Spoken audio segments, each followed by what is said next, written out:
करेंगे जो कि मेरठ हत्याकांड से जुड़ी हुई है। सौरभ की पोस्टमार्टम रिपोर्ट सामने आई है, जहां पोस्टमार्टम रिपोर्ट में एक बहुत बड़ा खुलासा हुआ है। 2 से 3 हफ्ते पहले मौत हुई सौरभ की, बड़ी खबर। पोस्टमार्टम रिपोर्ट में चौंकाने वाला खुलासा, जहां धारदार हथियार से शरीर पर गहरे चोट के निशान भी पाए गए।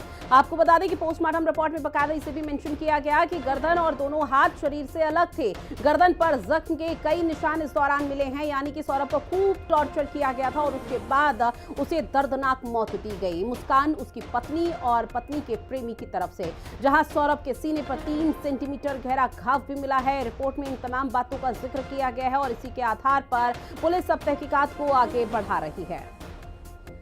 और अब ग्राफिक्स के माध्यम से भी आपको समझाते हैं कि सौरभ की पोस्टमार्टम रिपोर्ट में किस तरह का खुलासा हुआ है, जहां गर्दन धड़ से अलग, दोनों हाथ कलाई अलग पाई गई। पोस्टमार्टम रिपोर्ट में इसको मेंशन किया गया। साथ ही ये भी लिखा गया है कि सीने पर 3 गहरे जख्म हैं। चेहरा पूरी तरह से सूजा हुआ था सौरभ का, जहां गले पर फंदे तक के निशान पाए गए। गहरी चोट, खून बहने से मौत हुई है सौरभ की। पोस्टमार्टम रिपोर्ट में बड़ा खुलासा हुआ। साथ ही डॉक्टर्स की तरफ से भी कहा जा रहा है कि सड़ी गली हालत में शव मिला था, क्योंकि आपको बता दें कि इस पूरे मामले को लेकर कई अपडेट अब तक सामने आ चुकी है और पुलिस का यह कहना कि जितना भी जल्दी हो सके इस पूरे मामले को सुलझाना पड़ेगा, जिसमें मुस्कान रस्तोगी के साथ साथ साहिल को सख्त सजा दिलानी पड़ेगी। इस बीच एक और बड़ी खबर इसी से जुड़ी हुई, जहां आपको बता दें कि आरोपी पत्नी मुस्कान ने सरकारी वकील की मांग कर डाली है। जेल अधीक्षक से मुस्कान रस्तोगी ने सरकारी वकील की मांग की है। बड़ी खबर, जहां मुस्कान की तरफ से सरकारी वकील की मांग कर दी गई है कि सरकारी वकील आए उनके पास और पूरे मामले को समझे, उसके बाद मुस्कान रस्तोगी और साहिल का केस लड़े। हालांकि अभी इस पूरे मामले को लेकर कुछ भी स्पष्ट नहीं हो पाया। मुस्कान ने कल मेरे सामने उपस्थित होने की गुजारिश की थी, रिक्वेस्ट की थी, तो मुझे जैसे ही खबर मिली मैंने उसको बुलाया तथा उसने निवेदन किया है कि उसके घर वाले केस नहीं लड़ेंगे क्योंकि वो उससे नाराज है, उसको सरकारी वकील दिलाया जाए।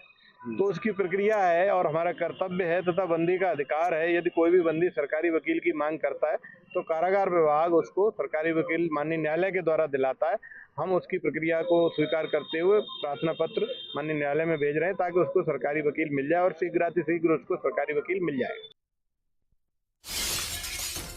कांड से जुड़ी एक और बड़ी खबर को आप देखिए, जहां क्राइम सीन को अब रिक्रिएट पुलिस प्रशासन की तरफ से किया जाएगा, क्योंकि जांच पड़ताल लगातार इस पूरे मामले पर की जा रही है। आरोपी मुस्कान रस्तोगी और साहिल को रिमांड पर पुलिस लेगी, जहां कल कोर्ट से रिमांड की अपील भी मेरठ पुलिस की तरफ से की जा सकती है और मौके पर पहुंचकर यानी कि शिमला जाया जाएगा। शिमला में भी क्राइम सीन को रिक्रिएट करने की जो कोशिश है वो पुलिस की तरफ से की जाएगी। ड्राइवर से लगातार पूछताछ की जा रही है, जिसमें अब तक कई चौंकाने वाले और कई ऐसे बड़े खुलासे हो चुके हैं, जिसके आधार पर पुलिस प्रशासन की तरफ से जांच यहां पर और तेज कर दी गई है। इस पूरे मामले पर कमेटी का गठन किया गया है, लेकिन एक बड़ी अपडेट ये है कि मुस्कान रस्तोगी की तरफ से सरकारी वकील की मांग की गई है और निश्चित तौर पर अब सरकारी वकील यहां पर मुस्कान रस्तोगी का केस लड़ेगा, जहां पर अब आने वाले समय में किस तरह से चीजें देखने को मिलती है, सौरभ के परिवार को इस पूरे मामले पर इंसाफ मिलेगा या नहीं मिलेगा, वो देखना बेहद महत्वपूर्ण रहने वाला है। अब ग्राफिक्स के माध्यम से ये समझिए कि मर्डर वाले रूम में क्या क्या पाया गया है, जो पुलिस प्रशासन की तरफ से अब तक बताया गया। जहां 12/10 का रूम है, कमरे में एक सिंगल बेड है। मर्डर वाले रूम में पहले मुस्कान ने 3 बार सीने में चाकू घोंपा, चिकन काटने वाले चाकू से हमला किया गया। साहिल दूसरा चाकू लेकर भी मौके पर पहुंचा था ताकि सौरभ को मौत के घाट उतारा जा सके। वहीं कुछ दिन पहले मुस्कान ने चाकू खरीदा था, ये पुलिस की तरफ से जिक्र किया गया। साथ ही पुलिस ने यह भी बताया कि दोनों ने मिलकर सौरभ का गला काट दिया, जहां धड़ से अलग कर दिया गया, हाथ तक उसके काटे गए, कलाई काटी गई, बैग में उस कलाई को काटकर रख भी दिया गया, जहां बॉडी को बाथरूम के अंदर ले गए। 15 टुकड़े उसके शरीर के किए गए थे। जहां 3 मार्च 2025 कत्ल वाली वो काली रात, जहां वक्त शाम 5 बजे का था, सौरभ अपने परिवार से मिलने गया था। वक्त रात 8:30 बजे का, जब मुस्कान के पास वो आया सौरभ, और मुस्कान ने सौरभ के खाने में नींद की दवा, बेहोशी की दवा मिला दी। वही रात 9:30 बजे, जिस दिन ये पूरा घटनाक्रम घटित हुआ, उस दिन रात 9:30 बजे मुस्कान सौरभ ने साथ में डिनर भी किया। सौरभ सोने के लिए बेडरूम गया, जहां अपने बेड पर सौरभ सो गया। वही 10:30 बजे का अगर घटनाक्रम का जिक्र किया जाए तो सौरभ के कमरे में मुस्कान वहां एंटर करती है। सौरभ को हिलाकर चेक किया, वो सोया है, बेहोश हुआ है, इस तरह की यहां पर हिलाकर चेक कर रही थी। मुस्कान ने देखा कि सौरभ होश में था। वहीं 11:30 बजे का वो समय था जब मुस्कान ने वापस सौरभ को चेक किया। सौरभ पूरी तरह से बेहोश हो गया था। उसी वक्त मुस्कान ने साहिल को फोन किया, अपने प्रेमी को फोन किया और उसे रात 1 बजे घर में बुलाया, जहां मुस्कान का प्रेमी साहिल पर पहुंचा और किचन में जाकर 2 बड़े चाकू लेकर दोनों ने 20 मिनट तक बात की। राजू मेरे सहयोगी भी हमारे साथ लाइव बने हुए हैं। राजू, इस पूरे मामले पर अब तक क्या अपडेट मिल पा रही है, क्योंकि अब कहा यह भी जा रहा है कि अब सरकारी वकील तक की मुस्कान रस्तोगी ने मांग कर दी।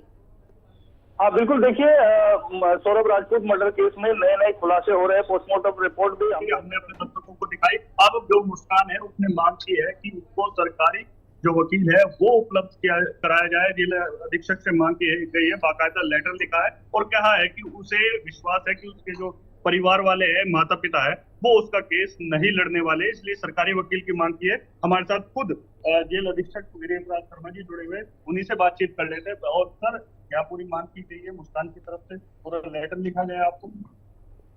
देखिए, कल हमको उसने मेरे सामने उपस्थित होने के लिए अनुरोध किया था। मेरे पास खबर आई तो मैंने उसको बुलाया और पूछा तो उसने कहा कि मेरा केस लड़ने वाला कोई नहीं है और मैं सरकारी वकील चाहती हूँ। तो ये प्रावधान है कि जो भी बंदी जिसके पास निजी अधिवक्ता नहीं, उसको हमें सरकारी अधिवक्ता देना हो। इसकी प्रक्रिया ये है कि वो एक प्रार्थना पत्र उससे लेते हैं, प्रार्थना पत्र लेकर के डीएलएसए के माध्यम से, डिस्ट्रिक्ट लीगल सर्विस अथॉरिटी के माध्यम से, और माननीय न्यायालय से अनुरोध करके उसको सरकारी वकील दिलाया जा रहा है। प्रक्रिया में है और 1-2 दिन में मेरे ख्याल में सरकारी वकील नियुक्त हो जाएगा। हम कल माननीय न्यायालय को पत्र भेज। अच्छा, घर वालों को लेकर भी क्या विश्वास नहीं है? घर वाले केस लड़ेंगे या नहीं लड़ेंगे? ये कहा है कि मेरे घर पर कोई केस लड़ने वाला नहीं है, मेरा कोई केस नहीं लड़ेगा, इसलिए मुझे सरकारी वकील चाहिए और मुझे सरकारी वकील दिलवाया जाए। क्योंकि ये अधिकार है बंदी का, तो उसको अन्य बंदियों को जिस तरह हम डिस्ट्रिक्ट लीगल सर्विस अथॉरिटी की तरफ से और माननीय न्यायालय की ओर से सरकारी वकील दिलाते हैं, उसको भी दिलाए। अच्छा, जब मुस्कान और साहिल आपकी जेल कारागार में आए थे पहले दिन, बताया ये भी क्या है कि नशे की डिमांड, ये भी कहा गया था कि दोनों को आसपास के बैरक में रखा जाए। जब कोई भी नया बंदी जेल में आता है तो उसको पता नहीं होता कि जेल की क्या प्रक्रिया है, तो उन्होंने एक ही बैरक में आसपास रहने के लिए कहा था। तो बताया गया कि यहाँ पर जो जेल है महिला और पुरुष जेल, उसका कोई आपस में संपर्क ही नहीं, वो एक तरफ है वो दूसरी तरफ है और ऐसा संभव ही नहीं है। अतः उनको जब समझा दिया गया तो अपनी अपनी बैरक में, वो पुरुष बैरक में और महिला बैरक में रह रहे। अच्छा, व्यवहार में भी कुछ चेंज हुआ है दोनों के? अभी जैसे 3-4 दिन अब हो गए। प्रारंभ में चिड़चिड़ापन और उस तरह का इरिटेशन वगैरह था, क्योंकि विड्रॉल सिम्टम पाए गए तो डॉक्टर ने दवा भी शुरू कर दी और नशा मुक्ति केंद्र में उनका जो उपचार है, जो जिला कारागार में चलाया जा रहा है, उससे भी उनको लाभ हुआ है। धीरे धीरे जेल मैनुअल के अनुसार जो एक बंदी की जीवन की शैली है और दिन है, उसी के अनुसार उनकी लाइफ भी व्यतीत हो रही है। बिल्कुल राजू, और चूंकि जेल अधीक्षक की तरफ से जिस तरह से बातों का जिक्र किया जा रहा है, निश्चित तौर पर अब आने वाले समय में देखना ये बेहद महत्वपूर्ण रहने वाला है कि अब जो सरकारी वकील है वो किस तरह से इस पूरे मामले पर एक्शन में देखने को मिलता है। लेकिन राजू, इस बीच ये भी आपसे समझने की कोशिश करेंगे, मौके पर अब तक जो तस्वीरें सामने आ रही है उसमें अब तक साहिल और मुस्कान रस्तोगी से कई ऐसे सवाल है जो पुलिस प्रशासन ने पूछताछ के दौरान पूछे हैं। ऐसे में मंशा क्या रही थी? क्या उसके बारे में कोई भी बड़ा खुलासा हुआ कि सौरभ को मौत के घाट उतारने के पीछे की वजह? बिल्कुल, देखिए, जो मुस्कान है उसने पहले से ही प्लानिंग की हुई थी। 2019 से लगातार ये जो प्लानिंग है सौरभ को रास्ते से हटाने की, वो की जा रही थी। 2019 में जब डिवोर्स फाइल हुआ था तब मुस्कान चाहती थी उसका डिवोर्स हो जाए, लेकिन सौरभ के जो घरवाले हैं और मुस्कान के जो घरवाले हैं, उन्होंने उनका दोनों का डिवोर्स नहीं होने दिया। दोनों को समझा बुझा दिया कि अब आगे से ऐसी गलती मत करना, अब दोनों एक साथ रहिए। लेकिन मुस्कान तभी से चाहती थी, उसके मन में था, मन बना लिया था कि सौरभ को रास्ते से हटाना है अगर ये डिवोर्स नहीं देता तो। तभी से बिल्कुल राजू, और देखिए, उस दौरान अगर डाइवोर्स हो जाता तो शायद आज ये वाली स्थिति यहाँ पर पैदा नहीं होती और सौरभ हम सबके बीच में रहता। बहरहाल, जानकारी साझा की उसके लिए बहुत शुक्रिया।